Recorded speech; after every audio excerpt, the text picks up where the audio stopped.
So get there, walk into, because like one side of the restaurant is a hotel and the other side is the restaurant. I walk in and the guy is trying to tell me, ooh, that's why that's itchy, because I got a piece of glitter there. And this guy is trying to tell me that I'm like, where, like, that I'm in the hotel side. I was like, dude, I don't give a fuck. I know how to get where I'm going. Like, mouth, please, can you shut up?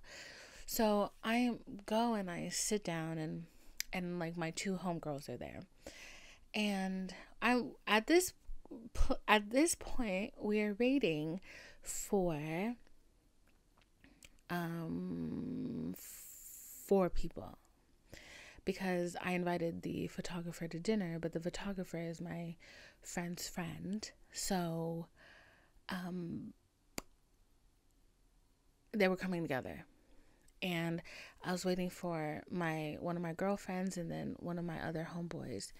And my girlfriend, she texted me and she was like, she was having car trouble because this girl insists on renting a car. She just learned how to drive. And and like this obsession she has with cars and the way that she doesn't know how to use them. No offense, babe, but she's always getting in some trouble regarding a car, and it's actually kind of funny. So, but like I had spent so much time with her, and like she always shows up for me. So like I wasn't really thinking about like there was any like heaviness to it, you know what I'm saying? So anyway, so she texted in the group chat that she wasn't going to be able to come. And then I texted my homeboy, and I texted him and I was like, "Where are you?" And he was like, "I'm just leaving." This is at like 10:30. And he lives far. So I'm like, "All right, you're not going to show up." And so it didn't show up, and like it upset me like real bad, because he was, for some reason he was under the assumption that we were all going to go out afterwards. But I was like, one, I didn't promise that. I just asked if there was anything going on afterwards. But also, like, that wasn't my focus. My focus was the dinner, because I love to have a dinner with everybody that I love around me. So that was, that was my focus. That was my concern. And I don't know, I also had like 6 martinis, but by the time that, let me fix this, but by the time that, like, you know, he finally made it into the city at 12 o'clock at night, it was 9:30 when my dinner was supposed to happen. At 12 o'clock at night, I was just so angry. Like, I was just so angry and I was so upset. And like, I have the kind of personality, I've realized, that it's never just one thing. Everything, my emotions kind of treat everything like an avalanche. So, when somebody disappoints me like that, it just makes me feel like I don't matter. It just makes me feel like I'm not a priority in their life, and that they're a priority in mine. And then that ends up that makes me feel so fucking embarrassed, because I'm like, damn, I look like a fucking fool. Like, here I am and I hold you to such a high standard, and like, you don't even give a shit about what I've got going on. Like, you don't even care to show up for me on time. And like, I would make the effort, and I do make the effort every time. So it's just like, it's embarrassing. And like, and it was really, I'm not gonna lie, like, I feel like any other time I wouldn't have felt so sensitive about this, but I was also drunk, and I just felt like I already didn't want to be there, and it was just like proving to me everything that I thought. Like, I think deep down inside, like, I just knew that like he wasn't gonna show up for me in that way that I wanted him to, and that really upset me. And also, like, there's something really embarrassing about having like a table for like 8 set for you and there's only 3 people there. That was very humbling. I won't lie to you, that was very humbling. So yeah, so he had shown up for me in that trip in other ways, where he'd planned like I mean, he got one of his friends to shoot me for the merchandise, which was really great. But I don't know, that wasn't really my concern, because I had a photographer on backup anyways, and if it came down to it, I could have shot myself. That wasn't really what was like important to me on this trip. Like, it was a priority for sure, but emotionally, like, it wasn't what was important for me. And I don't know, man. It just fucking hurt. It just really hurt because it was like the second time he done it. And then to make matters worse, like he did it like 3 more times. After that, like planning stuff and then not following through, and then planning again and then not following through, and just there was like just no follow through. And I was just like, bro, like, what the fuck is this? This is like such a waste of time. I was like, I want to go home. Like, I want to go home. Like, on a friendship level, forget my fucking crush. On a friendship level, this is like shitty friendship behavior. And like, mind you, like I just told him about, like, I had a friendship breakup recently where like I had never told him that that was something that happened in that friendship. And it was just the same thing repeating itself. And then like, oh my God. And then him trying to convince me that I had no reason to be upset because it's just how he is, and everybody around him is akin to that and fine with that. And I was like, but I'm not. I was like, I'm so sorry. I need to be babysat. I am the gentle little creature. Like, and I still muster up some courage and a little bit of bone broth to, do things I don't want to do for the people that I care about. It was just like so ugly, and like I just hated it, and I really did hate it, and like it hurt, and I cried a lot. I was crying a lot. I don't know why. It was like a lot of crying, but I was crying a lot. And then the real New Yorker part of this story is a New York dream. The only thing the story is missing is a rat. Like, I'm so serious. The only thing that this story is missing is a rat carrying a slice of pizza, because there was a fight on the cobblestone streets of Soho in a very good outfit. My outfit, like, because we got into an argument. Like, he was trying to explain himself, and I was not having it. I was like, I don't care. I was like, I don't have any room for empathy or sympathy for you right now. My outfit ate that day. That was really good. My outfit ate, and so did my makeup. Okay. And his outfit was good too. But that night of the dinner, crying, upset, because that's just me and all of my feelings and emotions and my frustrations towards myself, because I just like, it's just everything. It's everything. Like, I'm so over it. It's everything. So, crying on the street, iconic. A beautiful girl in a beautiful outfit with beautiful makeup on, crying on the streets of New York, okay? And then some fucking little hipster coming up to her and being like, do you want to buy some heroin? Because he thinks he's funny. He's not. The farthest thing from fucking funny. So I tell him, get the fuck out of my face. And he's like, it was get the fuck out of my fucking face. He's like, why are you being rude? It's a joke. I started screaming. I'm like, get the fuck out of my face. Get the fuck out of my face. I blacked. Like, I really blacked. Like, I blacked out. I just remember, like, my blood pressure, like, shooting. And then a lot of yelling because I can hear myself. And you know how I sound when I'm drunk. And I literally was telling him, I was like, get the fuck out of my face. Get the fuck out of my face. And then his little friend came over. And he was like, you fat bitch. Which I was like, buddy, you're the one who approached the fat bitch. You can call me a fat bitch all you want. But you approach this fat bitch. And then she got a little spicy. She a little rejected you, and now you want to call her a fat bitch? Buddy, you was trying to get to this fat bitch. What the fuck are you talking about? What are you talking about? Are you crazy? He was like, I was just trying to be nice, you fat bitch. I was like, you was the one trying to get at this fat bitch, so fuck you, motherfucker. Like, just losing it. Like, really, like, this is what was happening, okay? And they started running away because I think, like, they got really scared. I think they thought that I was not going to retaliate. And I was like, oh, but little do you know, I have so much anger to get out at this very moment. And honestly, if you wanted to tussle, we could have tussled. For real. I don't even have to take the shoes off because at that point I was so angry I couldn't feel my feet. So they were like, it was a whole thing. And like, people were looking and shit. And I was like, get the fuck out of my face. And like, and I still was crying. And it was just so iconic on my end, okay? Listen, we are human. We have rage. I cannot, I don't care. Sorry for the burp. I don't care how I looked at that moment. You instigated this. Why do I have to be the one that's calm when somebody is instigating me? Why do I have to be calm? Why do I have to be the bigger person? I don't care if I am fat. I will be the smaller person. There is an inner child in me that needs healing. By, emotional terms, I am the smaller person.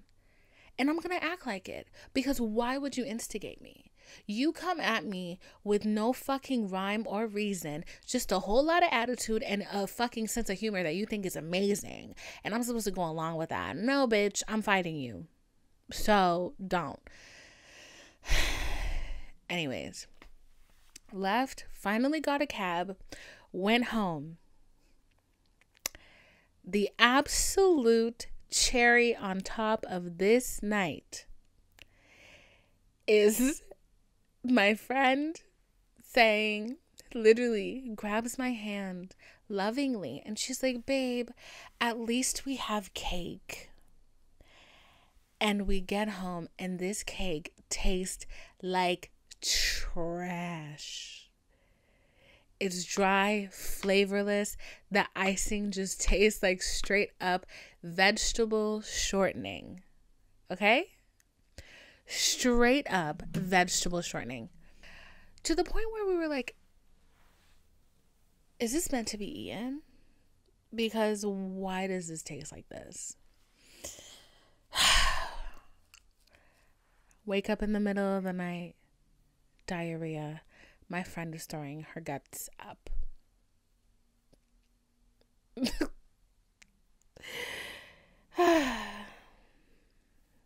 Okay. The next day, I go to brunch with a fellow TikToker. Well, she's more than a TikToker. She is a Renaissance woman. Blake Newby. If you don't follow her, you should follow her. She's really funny. And she talks about a lot of really cool things regarding like the editorial industry and like beauty and hair and all of that. So she and I had brunch together and the food was really good. We walked around Soho, went in and out of a couple stores, and then, bro, like, sorry, I smacked the fuck out of this thing. Just listen to this story. And then as we're walking on Soho, I see a sign. And it says, Soho Psychic. And y'all know I love a psychic, bitch. Y'all know I love a psychic. So I was like, do you want to go see a psychic? And she was like, I'm scared. But yeah. So we go see the psychic. First of all, this lady, she lives in a really nice apartment. Let's get that out of the way. But when you first open the door, like to walk into the building, I've never seen so many stairs in my life. Like, just imagine, like, looking up and, like, from down here to all the way to, like, where you can't even make out if it's a flat surface. Stairs. Like, I think it was, like, 4 levels of, like, really long stairs. I was like, shit. Like, I was like, what? And I was like, watch, just my luck, this bitch would be at the very top. And I get in there and I'm huffing, and my wig is sliding off. No, that didn't happen. But she was on the first level. So we go in there. Her place is gorgeous. Absolutely gorgeous. I'm laughing because I know what I'm about to tell y'all. So her place is gorgeous. And we go in there and she's having a special. You know, a bitch love a special. Anything to save, girl. Because I was running through money like crazy on this trip. Because these New York Ubers is not a fucking joke. Y'all need to get that shit figured out. Because why am I paying $90 just to go 2 miles? That shit is crazy to me. Like, it's actually crazy to me. Like, I cannot. It's not clicking. Like, it's not clicking. It's not making sense, you know? So, anyways. So, go in there and you get to ask 3 questions. All right? So, of course, my first question is, what does my love life look like in 3 months? Because, mind you, we talked about this before. My other lady said that I was already supposed to meet my lover. Does Divine have a lover? No. She don't got no lover. She's 27, sorry. I'm rounding up. She's 27. no prospects, no suitors. I will not say I'm a burden to my parents, but I think I may be a nuisance. And I'm just lonely. So I feel, not to get off track, but I'm really feeling like it's time to give up. And I just, yeah. So, I asked her about what my love life looks like in 3 months. And the funny thing was, Blake's concern was that she was going to go in there and the psychic was going to be like, your man is dead. Or like some shit like, you know, you ain't ever going to find nobody. Some shit like that. Which honestly is always my concern. But I feel like if I actually did, like if that ever happened, if there was some all wise knowing person and they were able to tell me if my soulmate was dead or not, I think I would actually want to know. I think I'd want to know because it would just give me so much peace knowing that all of these years that I've been feeling like this, that my feelings have been validated, that there really is nobody for me on this planet. And that would really make me feel, that would make me feel a lot better than how I feel now, than like this endless seeking. Like, I'm getting so off track, but I don't care. This endless seeking, and like that endless seeking is very painful and I hate it and I'm sick of it, okay? Literally today's my birthday, so obviously all of my family members are calling me and like telling me their well wishes and shit. Yeah, all of the well wishes last year were about, I hope you have success. I hope, all of your endeavors work out and you have a great year and you're successful. Is success, success, success. This year, everybody's calling me and wishing me happy birthday and very like nervously telling me, I hope, and honestly, I don't think they're believing themselves, very nervously telling me that they hope that God sends me, they're praying for me, that they're praying that God sends me a loving, kind man. And I am just having to stop myself so bad from saying God doesn't give a shit and y'all are clogging up the prayer lines because there are hungry children in Africa. Okay? There are hungry children in the streets of Atlanta. And y'all want to call God talking about, can you find divine a man? He don't give a fuck about me. I'm at the bottom of his priorities. Okay? He is more concerned that I have a roof over my head and I have food in my belly, okay? I really genuinely don't feel like God is concerned about my emotional well-being, because I feel like if that was the case, he would have threw me a bone years ago, and that's just not happened. And not to start off my 27th year bitter about my love life, but this is just where we are. Because it's so, I'm just like, damn, if he's dead, just say it.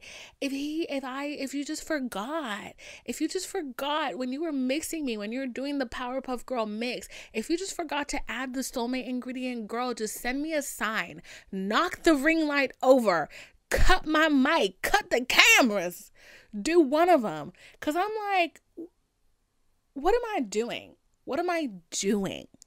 Like, and I think the fucking shitty truth is that not everybody deserves love, essentially. Maybe that's it. Is that terrible to say? Like, maybe in my past life, like, I was like fucking horrible in my past life. Like, given Hitler-esque. And I'm paying for it in this life by, apparently helping a lot of people, but not getting any of these emotions in return. I ask that all the time. Like, fuck, am I going to start crying? Maybe. I don't give a fuck. If I start crying, too bad. Is it really your birthday if you don't cry? No. That shit really bothers me, because I go through my whole life and I'm so kind. And I'm not saying that like it's a chip on my shoulder or anything. It's just like, I love being nice. And I'm not doing it for anybody else. I'm really doing it because that shit brings me so much fucking joy. Like, I love animals. I love dogs. I love cats. I love all of them. Do you ever hear about a bitch being a cat and a dog person? No, you don't. But now you do, because it's fine. I love kids. Like, I understand people. Like, I care. And like, I just have she's about to start crying. But this is just a part of the reality of it all. The camera actually cut right when I started crying. And I think that was a sign from God to stop being emotion. So,